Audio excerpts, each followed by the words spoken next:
सोमवार व्रत कथा। सोमवार का दिन भगवान शिव का माना जाता है। सोमवार के दिन भगवान शिव की पूजा अर्चना की जाती है। अगर आप भी सोमवार का व्रत रखते हैं तो उस दिन भगवान शिव का पूरी विधि विधान से पूजन किया जाना चाहिए। साथ ही व्रत का पूरा फल प्राप्त करने के लिए सोमवार व्रत की कथा जरूर पढ़ें। आइए सुनते हैं सोमवार व्रत की कथा। एक नगर में एक साहूकार रहता था जो बहुत अमीर था। उसके पास धन की कोई कमी नहीं थी।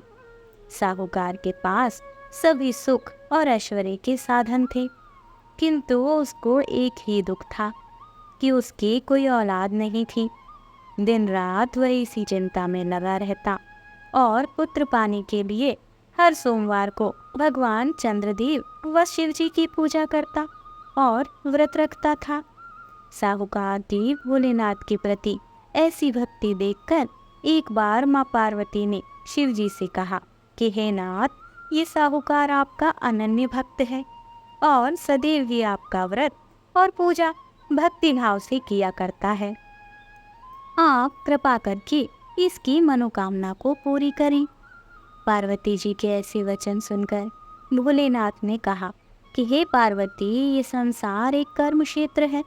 यहाँ जो भी जैसा कार्य करता है उसे वैसा ही फल मिलता है।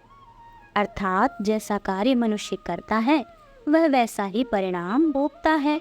माता पार्वती आग्रह पूर्वक बोली कि हे महादेव, यह आपका अनन्य भक्त है। यदि इसको कोई भी दुख है तो आपको उसे अवश्य ही दूर करना चाहिए। यदि आप अपने भक्तों की मनोकामनाएं पूर्ण नहीं करेंगे तो कोई मनुष्य आपकी सेवा पूजा क्यों करेगा। पार्वती जी के इस अनुग्रह को सुनकर शिव जी ने कहा कि हे पार्वती, इस साहूकार के कोई पुत्र नहीं है, इसी कारण यह दिन रात चिंतित और दुखी रहता है।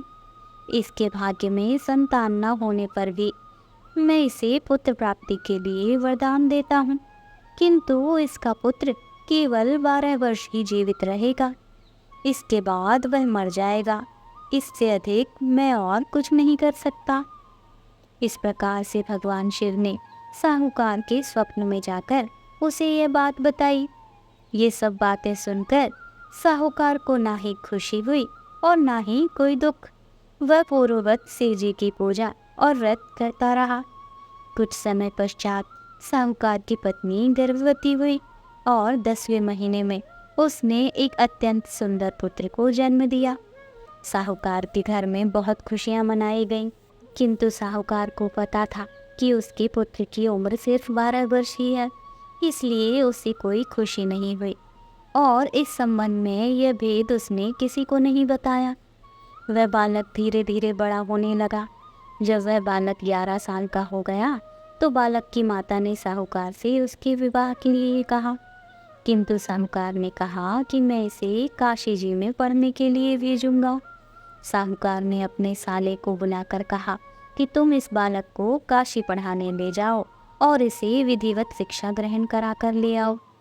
साहूकार ने उनको बहुत सा धन देकर कहा कि रास्ते में जहाँ जहाँ भी ठहरो वहाँ यज्ञ और ब्राह्मणों को भोजन कराते हुए जाना। इस प्रकार वे दोनों मामा भांजे रास्ते में यज्ञ कराते, दान देते और ब्राह्मणों को भोजन कराते हुए जा रहे थे। रास्ते में एक शहर पड़ा। उस शहर में राजा की कन्या का विवाह था। एक अन्य राजा का लड़का बारात लेकर आया था, लेकिन वह एक आंख से काना था। लड़के के पिता को इस बात की चिंता थी कि वर को देखकर कन्या के पिता विवाह में किसी प्रकार की अड़चन न डालें। इसी कारण जब उन्होंने साहूकार के अति सुंदर बेटे को देखा तो उसके मन में विचार आया कि क्यों ना इस लड़के से विवाह का कार्य पूर्ण करा लिया जाए। यह विचार कर उसने लड़के और उसके मामा को किसी तरह मना लिया और कहा, यदि आप फेरे और कन्यादान का कार्य पूर्ण करा देंगे तो आपकी बड़ी कृपा होगी। साहूकार के लड़के और उसके मामा ने इस बात को स्वीकार कर लिया। विवाह का काम भली प्रकार से पूरा हो गया। जब वह लड़का जाने लगा तो उसने चुपचाप से राजकुमारी की चुनरी पर लिख दिया कि तुम्हारा विवाह मेरे साथ हुआ है और जिसके साथ तुम जाओगी वह व्यक्ति तुम्हारा पति नहीं है। वह एक आंख से काना है और मैं काशी जा रहा हूँ। राजकुमारी ने जब इस प्रकार लिखा पाया तो उसने काने राजकुमार के साथ जाने से इनकार कर दिया और कहा कि यह मेरा पति नहीं है। मेरा विवाह जिसके साथ हुआ है वह काशी जी विद्या अध्ययन करने गया है। राजकुमारी के पिता ने जब यह सब सुना तो उसने अपनी कन्या को विदा करने से इनकार कर दिया। बारात वापस चली गई। उधर साहूकार का लड़का और उसका मामा काशी जा पहुँचे। वहाँ लड़के ने पढ़ना प्रारंभ किया और अपना अतिरिक्त समय मामा भांजे यज्ञ दान आदि में व्यतीत करने लगे। इस प्रकार कई महीने बीत गए। जब लड़का 12 साल का हुआ तो उस दिन लड़के के मामा ने यज्ञ का आयोजन कर रखा था। अचानक ही लड़के की तबीयत खराब हो गई। लड़के के मामा ने कहा कि अंदर जाकर सो जाओ। लड़का अंदर जाकर सो गया। थोड़ी देर पश्चात लड़का मर गया। जब लड़की के मामा ने देखा कि वह मर गया है तो वह बहुत ही दुखी हुआ। उसने सोचा कि मुझे यज्ञ तो पूरा करना ही होगा। लड़के के मामा ने यज्ञ पूरा किया और फिर रोना प्रारंभ किया। वह बहुत जोर जोर से रो रहा था। संयोगवश शिव जी और माता पार्वती उधर से गुजर रहे थे। पार्वती जी ने भगवान भोलेनाथ से कहा कि हे नाथ, कोई दुखी व्यक्ति रो रहा है, उसके कष्टों को दूर कीजिए। जब शिव जी और पार्वती जी वहां पहुंचे तो उन्होंने देखा कि वहां पर एक लड़का मरा पड़ा हुआ है। तब पार्वती जी ने देखते ही उस लड़के को पहचान लिया। पार्वती जी ने लड़के के मरने का कारण पूछा तो भोलेनाथ ने बताया कि हे गौरी, इस लड़के की आयु इतनी ही थी, ये अपनी आयु पूरी कर चुका है।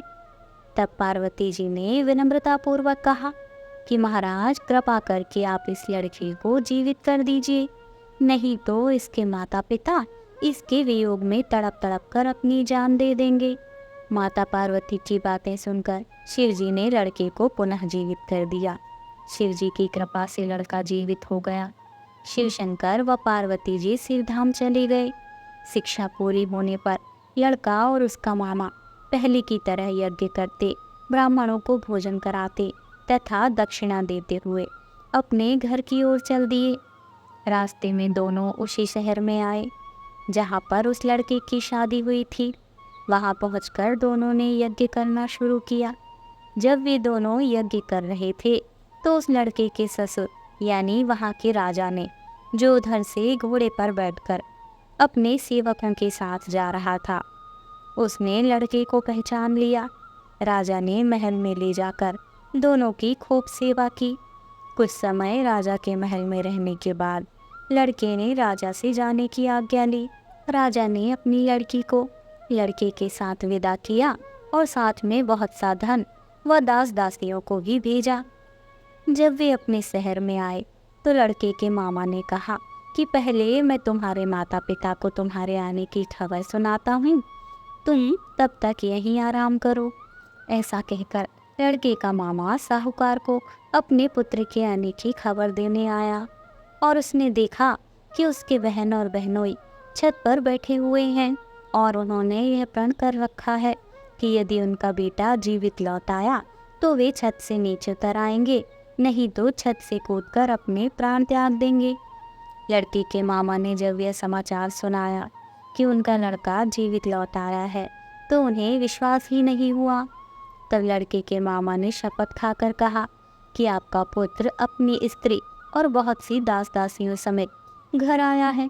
तब साहूकार और उसकी पत्नी छत से नीचे उतर आए और प्रसन्नता के साथ अपने बेटे और बहू का स्वागत किया। सभी प्रसन्नता के साथ रहने लगे। इस प्रकार भक्ति भाव से जो भी प्राणी सोमवार के व्रत का पालन करता है और प्रेम पूर्वक इस कथा को सुनता या पढ़ता है तो उसके सभी कष्ट दूर होकर धन और धान्य से परिपूर्ण होता है। उसकी सारी मनोकामनाएं पूर्ण होती हैं और इस लोक में वह सभी सुख सुविधाओं को भोग कर अंत में शिवलोक को प्राप्त करता है। इस प्रकार सोमवार के व्रत को 16 सोमवार तक करना चाहिए, फिर उद्यापन करें। इस व्रत के प्रभाव से मानवों को सभी प्रकार के सुख की प्राप्ति होती है।